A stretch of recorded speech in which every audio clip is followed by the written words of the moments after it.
Welcome to the Making Sense podcast. This is Sam Harris.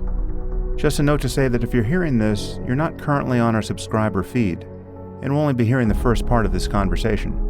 In order to access full episodes of the Making Sense podcast, you'll need to subscribe at samharris.org. There you'll also find our scholarship program, where we offer free accounts to anyone who can't afford one. We don't run ads on the podcast, and therefore it's made possible entirely through the support of our subscribers. So if you enjoy what we're doing here, please consider becoming one.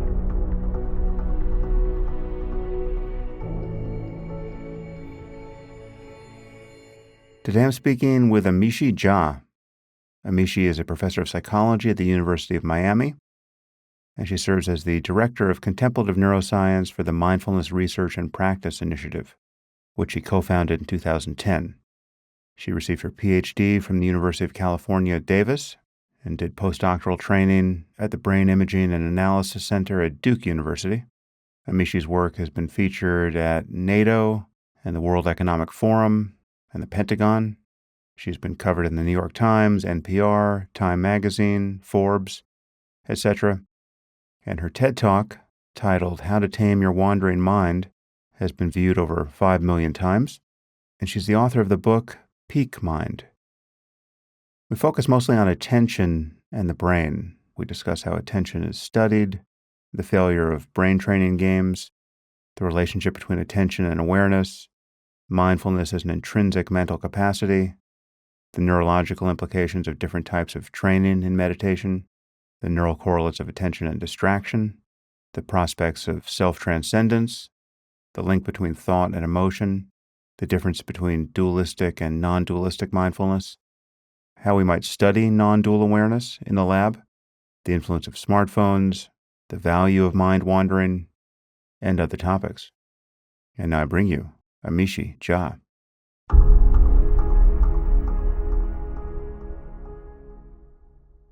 I am here with Amishi Jha. Amishi, thanks for joining me. Very happy to be here, Sam. So tell our audience what you have focused on scientifically and academically up to now. Sure. So I am like you, a neuroscientist. I'm a cognitive neuroscientist. And the work I do in my lab is focused on understanding how the brain's attention system functions, what makes it fail and makes it vulnerable, and as it relates to mental training and mindfulness, what we can do to strengthen it. So a lot of our effort has been kind of shifting over the years from more the basic mechanisms of how attention operates to understanding the factors that we must consider in trying to strengthen it and protect it, especially for groups for whom attention can be a matter of life and death. I mean, in some sense, that's all of us. But particular professions like emergency services folks, military service members, medical and nursing professionals, truly their lapses could mean grave consequences for others. Yeah. So what tools do you use to study attention at the level of the brain? Yeah, so we use functional MRI and EEG, as well as with most of our work sort of out in the field, so to speak, we're doing behavioral measures with various cognitive tasks, as well as a whole battery of sort of subjective or self-report metrics. Let's bring in your interest in mindfulness and meditation. How did you come by that, and what has been your level of exploration there personally, and what teachers or traditions have been important to you? Right. So the answer is sort of in two parts, the personal journey and the professional or actually research-related journey. And of course, they intersect at multiple points. As I mentioned, most of my training as a cognitive neuroscientist was really in the basic mechanism. So just figure out, which is not a simple thing, but figure out how it works. And I started getting a little bit antsy around this because what we were finding repeatedly that my advisors had already known was that this system of the brain is extremely powerful. So much so that I'll refer to it as the brain's boss, because we know that wherever it is that we devote our attention will modify almost the entirety of the computational functioning of the brain. It can bias it in very, very profound ways. So if it is this boss, I started getting excited in my early years as an assistant professor, that was at the University of Pennsylvania, on what we could do to perturb attention. And that meant doing all kinds of fun things in the lab, like bringing in undergrads and having them do attentionally demanding tasks and then sort of messing with them and in kind and IRB approved ways. So either negative mood inductions or psychosocial threat, telling them that they're not doing as well as other folks, stressing them out in various ways. And repeatedly and reliably, we saw that their attention failed them. So we started getting a picture of all the ways in which you could perturb attention. And that, of course, led to devastating consequences for the normal ways in which attention could bias information processing. And that's what, from the laboratory perspective, got me extremely curious and I would say desperate to find some way in which we might train attention. So this was the early 2000s. And at that point, sort of two things were happening. In the cognitive neuroscience literature, there was a proliferation of studies on brain training approaches, right? So these simple behavioral tasks that people play as games and seeing if we can actually strengthen functioning. And even at that point, now it's sort of been very much clarified that this is a problematic approach because you get better at the game, but not much else. There's many, I think, very well-intentioned enterprises that have, and then many researchers that have tried to do this in their laboratories. But the problem was you'd get better and better at the game, but then when you shifted even the most subtle aspects of the perceptual input or the task demands, you were kind of back to square one. So we weren't seeing that there's some core strengthening of attention as a general resource. And so we tried other things like light and sound or technology facilitated things. And now people have gotten much more sophisticated with direct current stimulation, et cetera. Nothing was really working. I was not finding that anything was able to, in a sustained way, benefit attentional functioning. So that's sort of happening in my lab, in my pursuit of trying to understand how to strengthen attention in the face of these sort of potent kryptonite factors that disable it. In my personal life, as a young assistant professor who had just had her first kid, I was battling a lot of what can happen with a multitude of demands and trying to be the best I could be in all the roles that I played in my life. And I found that I just could not keep hold of my own attention. And it was this very sort of ironic realization. It's like, this is all I study. This is what I do in the lab. Yet I am just all over the place. I'm not aware of what's happening. And it got to the point, especially as it related to my family, that I felt like it was unacceptable. I mean, there was one moment that I remember trying to read my then toddler a book. And at some point in the middle of, there's a book I read, and you have children, right? I mean, you read the same book over and over and over again, to the point where, I could tell you the words on the next page. But at some point so we've read this book multiple times as a bedtime story. And at some point in the middle of the story one night, he sort of stops me and he asks me something about what's on the page. And I had absolutely no idea. It's like I was completely going through the motions. And that made me very, very, I don't know, I felt very tender about it. Like, this is him as a toddler. I mean, if I'm starting to miss things now, what about when he really, really needs me? And it was a wake-up call in my life of like, I got to figure out how to pay better attention. And so I went sort of on a personal hunt, trying to see if there's anything in the literature, in the scientific literature of like, okay, look, maybe there's something I missed, right? These brain training games we know aren't really working, or technology solutions aren't working. There's not really a lot of evidence that there's anything. And through a series of sort of fortuitous events, one having to do with Richie Davidson visiting Penn at that same period of time in the spring of the semester, I was having all these things. And he gave a talk sort of in his standard affective neuroscience talk, because this was so early on in the whole mindfulness, explosion of literature. He didn't even talk about or mention anything about the meditation work he was doing. But at the end of his talk, he showed this kind of now very often seen image, but at that point it was pretty novel. A brain that had been induced to be in a negative state and showing this sort of functional MRI brain activation profile. And right next to it, one that was induced to be in a positive state. And, he did this basically by having people remember autobiographical memories that were either positive or negative. And what was his point was essentially, look how distinct these are, that we can put the brain in these affective states and they're different from each other. But given what was going on in my life, at the end of the talk, I raised my hand and I basically was like, how do you get that brain, pointed to the negative one, to look like that brain, the positive one? And he, almost a little bit in a flippant way, said meditation. And that was sort of the close of the session. And, and I was sort of like, what? I'd never, ever heard anybody use that term in a context like that. And, what's your background, Amishi? I was just going to tell you. Yeah. So my background is as an Indian woman. Of course, I'd heard about meditation. I mean, it was like my earliest memories are my parents meditating. Hmm. So this is something I knew very much as part of the cultural landscape of my personal life. But frankly, for a lot of reasons, which we can choose to go into if we want, I had completely rejected it. To shorthand it, essentially, I was not interested in anything at that point that I thought was not serious, like a serious endeavor that could have some basis in science. But the second part was that the culture itself, I felt, had a lot of sexism and other Mhm. things that I didn't feel were welcoming to me and who I was. And so I just kind of rejected the whole thing outright. Yeah.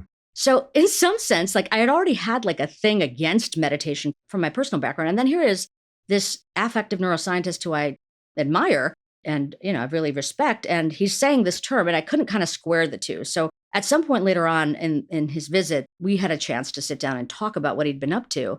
And that opened me up a bit. Like, okay, given what he's starting to find with the, adept monastics regarding some of the structural and functional changes they were seeing, I opened up my curiosity and took a walk down to the Penn bookstore and started kind of browsing through the section on meditation. And I got very, very fortunate that the book I ended up picking was Jack Kornfield's Meditation for Beginners. Mhm. And committed to kind of checking it out and reading it and started doing some of the practices. It came at that point with the CD, which my children don't even know what that is. Mhm. But, it really started making a difference. And it was a real aha moment where I realized that, oh my goodness, the thing that I've been doing in these practices quietly by myself every day, which is essentially a foundational, one of the things was essentially a mindfulness of the breath practice of focus your attention on breath related sensations, notice when the mind wanders, and when you do, return it back. That this activity was very much tied to what I was desperately looking for within my lab, an approach that may help to protect and strengthen attention. So after maybe 6 months, I said, that's it. I'm going to try to figure out what's going on here and bring these tools that I'm personally practicing, put them to a strong test, and wrote my first NIH grant on exploring the effect of mindfulness meditation on attention. And then I've sort of haven't stopped since. So that sort of brings together the journey of the personal and the professional. Nice, nice. And so when did you first start publishing on mindfulness and attention? 2007. So your interest in all of this, it's perhaps surprising to realize that all of this precedes what the smartphone has done to everybody's life, right? I mean, it's amazing. When we think about a crisis of attention now and a war Exactly. being fought for our attention, I think the first thing people think of now, I mean, really the front lines of this battle is the computer they're carrying around in their pockets. But obviously, this has been a problem for thousands of years, and everything the Right. Buddha recommended was appropriate to a scattered human mind 2,500 years ago. But let's define a few terms. How do you define attention? How would you differentiate it from mindfulness? And Sure. how do you think about both of those things in relation to consciousness or awareness, which I use as synonyms? All three. Yeah. Yeah, no, yeah. So you go for attention, mindfulness, and just the basic faculty of consciousness/awareness/sentience. Yeah. Well, I Yeah. definitely want to dig in on how that relates to what I'll tell you what in my view of attention. So the main thing about attention is that it really, if we think about its sort of evolutionary purpose, right, or how it became something that we all possess in our own minds, to solve a big computational problem that the brain suffered from, that there was just far more information in the environment than could be fully processed in any one moment. So the notion of selecting a subset of what one is experiencing for full interrogation using the full computational power of the brain, whether it's in much less sophisticated organisms than the human brain, makes sense to me. And from the kind of standard cognitive neuroscience perspective, attention in its selection ability isn't one thing, but at least three things. And we could, probably laundry list even more. But the Mm. three ways in which we pay attention really guide and connect to your second part of your question regarding mindfulness. So the first system of attention is really regarding sort of selective focus or selection, content-based privileging of some information at the exclusion of other information. And that prioritizing and privileging in the brain, we know, shows up as biased information processing in favor of what we pay attention to. So this would be something like the brain's orienting system, as well as aspects of what executive functioning does. But the core thing here is some things matter and are advantage and other things are not. So I refer to this in this kind of metaphor of a flashlight. So if you're in a darkened room, this aspect of attention would be like having a flashlight privilege wherever it is that you're directing it toward. And the holding of the flashlight is its sort of endogenous or control capability that you can move around and guide what you need to do on a sort of piece by piece basis to put together, making your way out of the room if you're in a darkened room. So the features of this kind of attention are really narrow, constrained, high signal to noise ratio. But if we move away from that system and kind of talk about the next aspect of attention, it's almost the exact opposite. And it might even tie into what you were describing as awareness, which is formally the brain's alerting system. So this we could think of as privileging not the content, like the flashlight, but the moment. Because really, when you think about being alert, it's about what is happening, the full spectrum of what is happening right now. You can't save up being alert for later. Low signal to noise ratio, broad, receptive, and sometimes I'll refer to this as sort of a floodlight. Just everything that is happening without a selectivity is illuminated in this moment for your full conscious access. So narrow, directed, broad, and receptive. And then the third aspect of attention, which of course, all of these interact with each other in some way and are supported by distinct brain systems. The third aspect is really regarding goal-related selection. So it's not based on the particular content or the moment like the first two, but what are my goals in this moment? What do I want to be doing? And then ensuring that our actions align with our goals. So something called executive functioning, and this system's job, or you might call it attentional control, this system's job is to ensure that goals and actions are aligned and to course correct when they're not.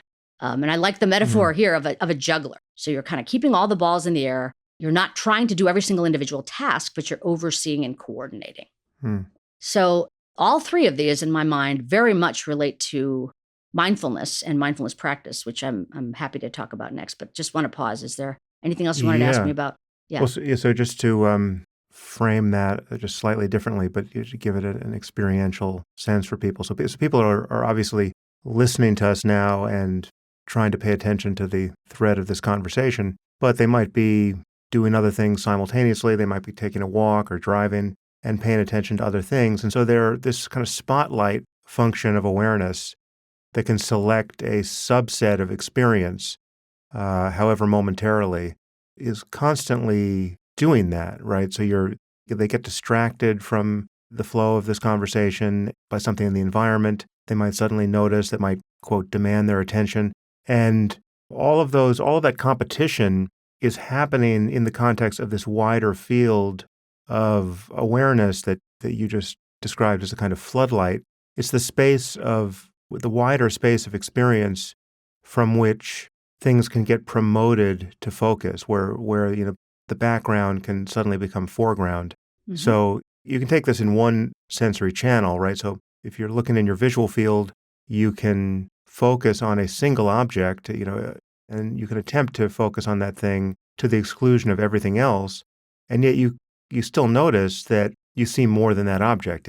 There's stuff in your peripheral field that might suddenly capture your attention. If someone suddenly just steps into the room, you're going to notice and turn your head and engage that person, right? So there's this. By the way, I'm sorry, finish your thought. Yeah. So there's this kind of foreground background dynamic we can see in what we notice in awareness, and it can be ever changing. And so that really grabs two of the concepts I mentioned at the outset, which is attention, this narrow focus, and awareness or consciousness, which admits of a much wider field of contents.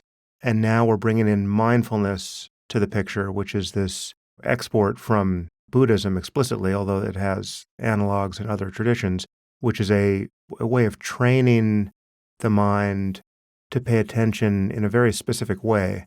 Yeah, so no, Amishi, bring in mindfulness. How do you think about it? Yeah, so I think that just to go back to what you said a second ago, right? The broader field of the unfolding of what occurs in our experience, some of which we have conscious access to, and the spotlighting of information. So I would say, in some sense, if the spotlighting can happen in all three ways that I described, the spotlight can literally be like a spotlight where you're highlighting some part of space and not other part of space, or it can be spotlighting in quotes of this moment relative to other things that are happening in your past or something about the future, which would be more like alerting. Or the spotlighting can be relative to the goals I'm holding right now. And that can be both in terms of how we relate to the external environment, like we were talking about the flashlight being pointed toward a part of space, as well as the internal environment. Yeah. And part of the reason I really like that flashlight approach is it's like, and I will get to mindfulness in a second. I just did want to kind of mention this because it relates to the full scope of what mindfulness I think will help with. The flashlight metaphor is useful because we can hold a flashlight. We have that agency and control.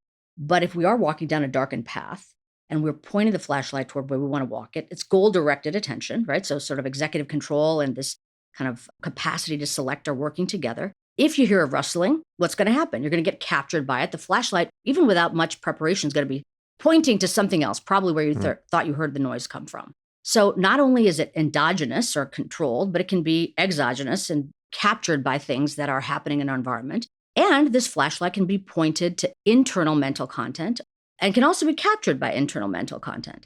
So if I ask you to remember, what you had for dinner last night, in some sense, what you're doing is recalling the episode of last night's events, pointing the flashlight to the granular time period of dinner, maybe even visualizing what you had and pulling that out so you have more access to that information.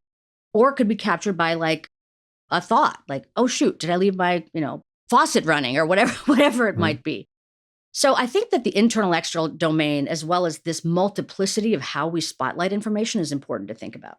Now, the excitement for me regarding mindfulness is that it seemed to cover a lot of this terrain. And the way that I would describe mindfulness sort of most broadly is that it's a mental mode, a way of making the mind. It's an intrinsic capacity. You don't get mindful only by practicing mindfulness meditation. You hold this in what you possess in your mind.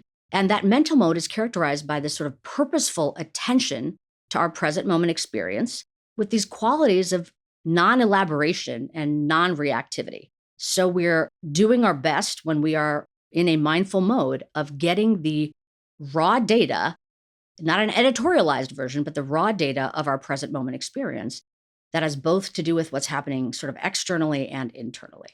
Yeah. So again, just to take another pass over that same ground with slightly different words, what mindfulness is, as you say, it's not some artifice that you're adding to your experience. You're invoking a capacity of the mind that you already have. It is in fact attention. It is noticing what you notice in each moment, but it is doing it in a non-discursive and, one could argue, ultimately non-conceptual way, which is that you're, insofar as it's possible to make contact with the raw data of experience in all your sensory channels and in your mind. It is attempting to do that, and it's also attempting to do it in a way that is not reactive to what is pleasant and unpleasant, because our habitual mode is to notice that much of our experience is valenced, and sometimes quite strongly valenced, positively or negatively. So things taste really good or they taste really bad, they feel really good or they feel really bad. We like the way certain, ideas and thoughts feel, their implications, and we have strong emotional reactions to them. And all of that reactivity is what mindfulness as a practice is designed to bypass and ultimately quiet, right? I mean, the goal of mindfulness is not merely to be mindful from the point of view of Buddhist practice. It's to achieve a kind of equanimity in the mind where the mind is no longer reacting to the pleasant and unpleasant in the usual ways, and where a kind of native tranquility and well-being can be found in the present moment, really, orthogonal to anything that's happening, right? So your happiness, if the practice succeeds, your sense of well-being and fulfillment and happiness is no longer contingent upon the changing winds of experience, right? It's not, your happiness is no longer predicated on, can I secure this next thing that I just thought to desire? Rather, you're noticing something about the native capacity of the mind to be open and relaxed. And, we can talk about this, but even positively valenced in a way that is not reaching forward into experience in a grasping, anticipatory, greedy way, but is actually just positively valenced based on the fact that it's no longer contracting, it's no longer reacting, it's no longer at war with experience, inside or outside, but it's just open. And so mindfulness as a practice is a way of invoking that kind of attention and training it to the point where it becomes a kind of default. That takes some practice, but that's the goal of the practice. Absolutely. And I love the way you put it regarding the sort of naturally emerging equanimity and positive leaning mind, right? So you're not contriving anything. Because again, when you're Yep. contriving, you're elaborating or you're conceptually constraining in some rigid way. And the thing that becomes interesting from the brain training perspective is, well, what do you do to get there? So if we all have this mode, why do we need to bother practicing mindfulness and mindfulness exercises or mindfulness practices? And what are the factors that deter us from holding that mental mode more often? And this gets into what I would sometimes refer to as sort of the dark matter of cognition, or also known as distractibility or mind wandering, Hmm. having off task thoughts during an ongoing task or activity. And so, one of the ways that I like to describe mindfulness is using this sort of metaphor of an MP3 player and thinking about our capacity, our intrinsic capacity for mental time travel. There's a lot of chatter happening. And we're filled with that chatter. And oftentimes that chatter takes us to the past so that we can reflect on it, or it takes us to the future so we can plan for it. But oftentimes, especially for the kinds of populations that my lab works with, under high stress circumstances, especially when those periods are protracted, you're rewinding and fast forwarding in very unproductive ways. So that now when you're rewinding, the chatter may be a lot of rumination and you're kind of, that flashlight is yanked to the past and almost stuck there. Or you are forecasting a doom-filled catastrophic scenario in the future, which you just made up in your mind. And in some sense, this is what we're kind of jockeying between, rumination and catastrophizing. And so when we think about what mindfulness is, it's keeping the button on play so that you are actually experiencing the moment-to-moment unfolding of what is transpiring of your life, frankly. And so this also, I think, makes it very kind of accessible. Like, okay, I get that. I get that there's a need for me to do something because I can imagine the tendency of my mind. And we know what the data says about 50% of our waking moments. We're not here. We're in the past or the future, and kind of rapidly going back and forth between those. So it will take some kind of exercise if I want more moments where I spontaneously end up able to be in the mindful mode in the present moment with that button on play. Yeah. Well, one thing I like about that metaphor is that it cuts through this association, which can even get ramified by adopting the practice of mindfulness, that mindfulness is this thing you're adding to your experience strategically so as to change it, right? So before you learn how to practice mindfulness, you hear about it as a practice, and then you get some instruction. And in the beginning, that might be to focus on the breath, and gradually you begin to include everything in your experience, but you're still focusing strategically on experience, and it can seem like you're doing something.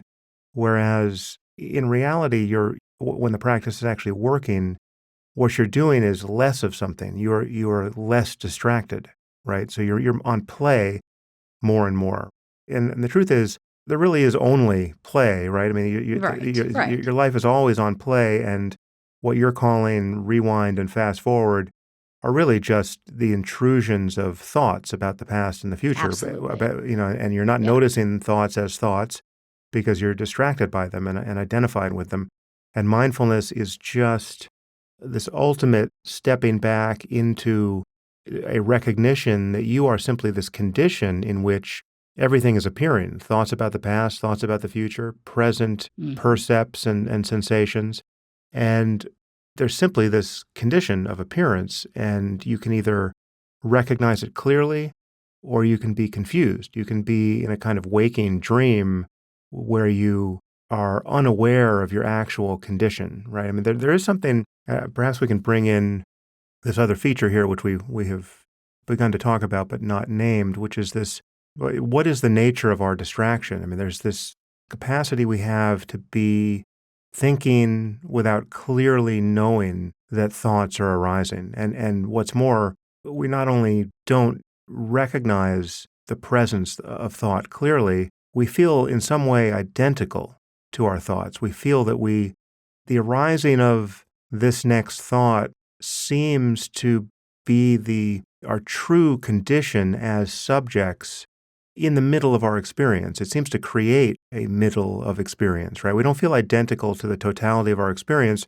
We feel like we are having an experience and we're appropriating it from one side or from some position in the head as a subject.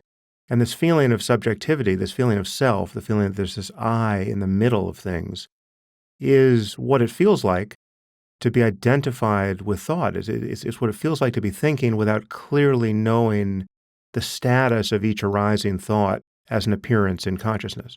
Absolutely. And that's where we can talk about it as cognitive fusion. I mean, there's many words to describe what that is and sort of what the antidote to that might be in terms of diffusion or decentering. But if I could just take a moment to talk about even the most basic, or let's say foundational practice of mindfulness, because I mean, I see where you're going. And, there's this sort of three-dimensional model that my colleagues Antoine Lutz and John Dunn and Cliff Sarin and I developed that tries to capture all three of these regarding this object orientation, like we've been talking about. There is something I'm focusing on. I've met each of those guys, but I haven't seen them in quite some time. So nice to hear their names. I mean, we can talk about sort of the multidimensionality. We call it the matrix of mindfulness. But if we just go back to sort of the foundational practice that, everybody listening to us can anchor around. So if it's something like mindfulness of the breath, and the instruction, again, is focused on breath-related sensations, where you're saying as sensory as possible with regard to those. So in some sense, the flashlight is focused on an anchoring object, which is the unfolding of the breath without manipulating it in any way. And the second part of the instruction being notice when your mind has wandered away. So in some sense, the floodlight is on. What is happening in my unfolding experience right now? And then the third, which is redirect back, which is essentially, am I on my goal-related task? And for the formal period of time I'm doing this mindfulness of breath practice, my attention should be on breath-related sensations. So even if you shorthand this, and a lot of our military colleagues will call this our mental push-ups. So focus, notice, redirect, and repeat as what might be going on in an unfolding of a couple 20-minute, 10-minute, 12-minute mindfulness practice. The qualities that you're talking about become engaged and exercised pretty quickly. And the idea is that the repeated engagement in those aspects are what gets strengthened and allow us to then carry them around, like you said, by default. So being able to have a target for where you should be placing your mind in the backdrop allows you to see when you're off that target. And part of that requires kind of tuning in to what is the unfolding of my present moment experience. I'm watching it. And that watching requires a distancing between my immersion in the experience, essentially making me the object of my experience instead of the subject of my experience, which is where we can start talking about decentering, where I'm taking a more distanced perspective. And that distancing also allows me to now maybe even see more clearly what's going on, that these thoughts, feelings, sensations, memories, all this stuff arising, they're simply mental phenomenon that are coming into kind of full fruition in my conscious experience now and then potentially fading away. So it was this aspect that got me excited, like, oh my goodness, I see how each of the kind of fundamental systems of attention is getting engaged over and over again. And through their engagement, we're cultivating an even sort of more exciting capacity, which is to watch the mind at some distance to get clearer data on what is going on. I want to talk about the brain basis of attention and mindfulness and distraction, insofar as we know it at this point. But do you think it matters which bases in experience one uses to train mindfulness? I mean, do you think that there's any difference between being mindful of the breath, say, or being mindful of sounds or sights, right? Like, because it's very, in the beginning, people pick these arbitrary objects and preferentially train attention on them. So for a very long time, you can be doing what's called, mindfulness of the body, because the Buddha described 4 foundations of mindfulness. And it's often taught, or seemingly taught, it's implied at least, that any foundation is as good as any other foundation for achieving the results you want. And I've always wondered, I mean, in the limit, perhaps that's true, but I've always wondered if, along the way, there are significant differences in spending that much time focused in precisely that way on a subset of experience, right? So if you're spending all your time focusing on the rising and falling of the abdomen, right, which is one way that people focus on the breath, as opposed to all your time listening to sounds in your environment.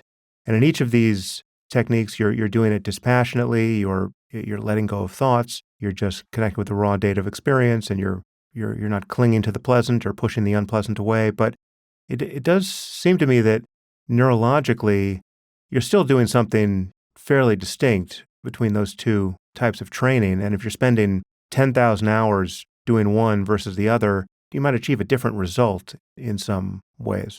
Yeah, absolutely. So I think the answer is yes and no. So in some sense, if you think about the way that attention as a what we'd call domain general capacity exists, its very nature is supposed to be that you can use it for a variety of different content domains. And those could be different sensory domains like vision or, auditory functioning or body sensations or even concepts. But what it's doing is going to be the same on it, which is amplifying certain aspects and essentially improving the efficiency which with that amplification can happen. So if you spend 10,000 hours focusing on a particular visual image, it's very likely, with the qualities that you described, a sort of kind of core mindfulness quality of this present-centered, non-judgmental, non-reactive orientation or mode, then the visuals, if we do this with a visual image, it's very likely that not only will frontal lobe function improve, meaning the brain network involved in kind of control processes of attention, but its connection to visual cortex would be strengthened. Versus, I'm going to do some kind of sound practice, probably it'd be to temporal or auditory cortex. Or if I'm doing some kind of repetition of a phrase, I'm going to have, different language areas that could be, the efficiency of that relationship would improve, but the core attentional functioning probably would be the same.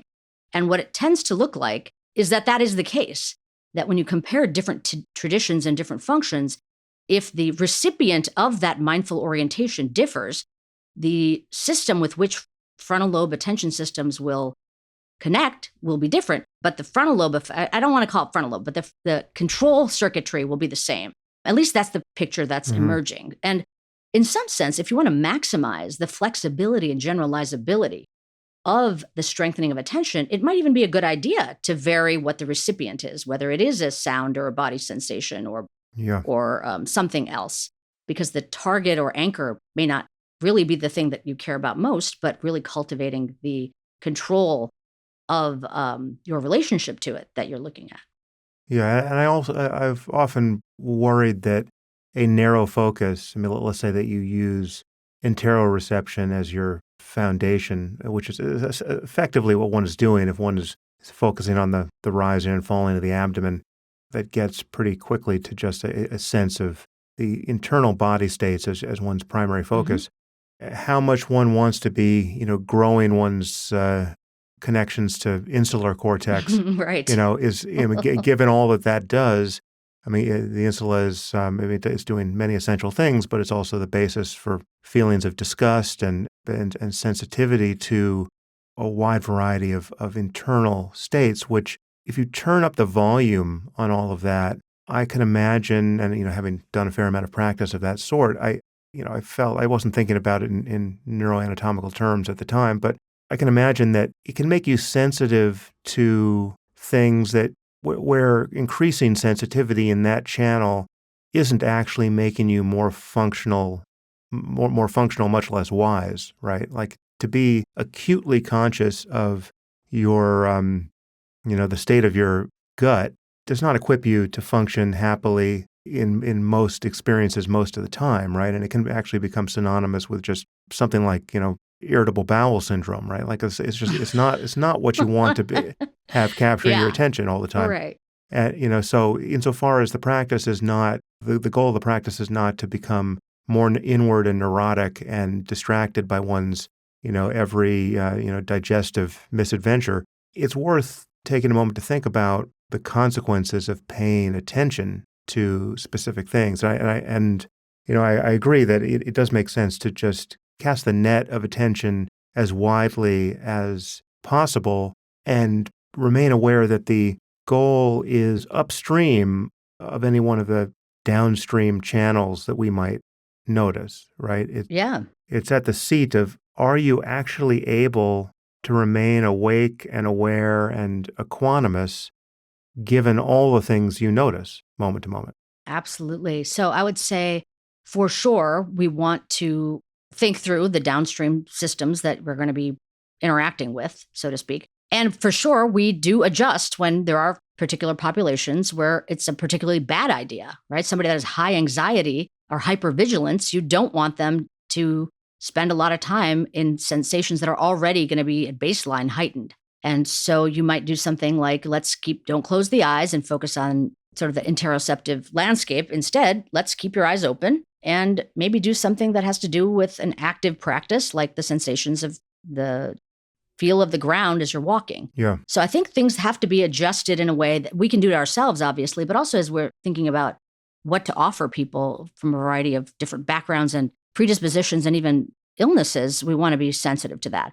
So that's true on the one hand, and I agree with you. I think I agree with myself because I said it initially, but that we want to probably mix it up and be sensitive to where it is that we're putting our focus in terms of the anchor. The other side of it is, though, that in doing this in a multiple kind of way, by not rejecting any particular channel as the anchoring content domain on which we're going to place this particular mindful orientation, does give us a chance to develop more familiarity with a particular set of phenomena. So though it may be correct or true that focusing on the gut isn't going to do all that much for you in this sort of broad sense, it may actually familiarize you as you start understanding that, oh, that particular sensation in the body is tied to this type of emotion that arises. And those kind of couplings can allow us to have more familiarity with what is going on moment by moment, and is part of the insight I think that we can develop and advantage for ourselves, because now when we have that little ache in the side of our left side, oh, I might be really feeling tense. I notice in my practice that tends to happen, or whatever the particular things are. But so I'd say, again, kind of yes and no, that I think that we should be broad, yet we should think about benefiting intimacy or familiarity with various aspects of our experience. So what are the neural correlates of the seat of attention as you've been describing it, and what does mindfulness characteristically do to brain function? And I think inevitably something about the default mode network will find its way in here. What do we know about the antithesis of mindfulness at the level of the brain? I mean, what is distraction? What is mind wandering? What is, I guess, there are other types of reactivity to experience that we might talk about. But what does the goal look like, and what are our failure modes? Right. And this is a very nicely emerging literature. I mean, this is so heartwarming to me as somebody who started her career in mindfulness pretty lonely. I mean, I could talk to Richie, but that was about it at that point. And most of my colleagues thought I was absolutely nuts to decide to study mindfulness in those days. So it is really nice to see how much we have learned, and not just with regard to mindfulness, but in general, in terms of brain function over the last 20 years. So when I was going to grad school, of course, we thought of the brain as modular, and we talked about regions, like I was starting to kind of default to, like the frontal lobe does this and the parietal lobe does this. And of course, now we don't see brain function in that modular way. We see it in a network way, so that there is an entire series of nodes that coordinate and collaborate to produce certain kinds of mental processes. And that network view has really helped, I think, strengthen our understanding. And there's sort of two ways to think about it. One is from the point of view of what happens when you're actually practicing. So you're doing a mindfulness practice, what networks are active at what points in time? And then kind of extrapolating that to if you practice for a long time, what might become intrinsically sustained changes in the operating of these brain networks? And then, of course, you can go even one step beyond that and say, how might that network functioning result in sustainable structural changes in the brain? And that's sort of, I think, the journey of brain training and neuroplasticity. So in terms of describing what happens and what brain networks are involved, I think it might help to start talking about what happens during a practice itself and how we can name these networks. And of course, this is an extremely simplified view, right? We know that the complexity of the brain is enormous, and these dynamics are really, it's a delicate dance.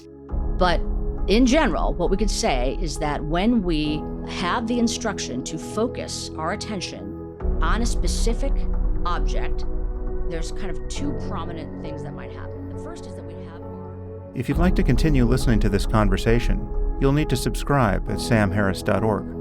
Once you do, you'll get access to all full-length episodes of the Making Sense podcast. The podcast is available to everyone through our scholarship program, so if you can't afford a subscription, please request a free account on the website. The Making Sense podcast is ad-free and relies entirely on listener support, and you can subscribe now at samharris.org.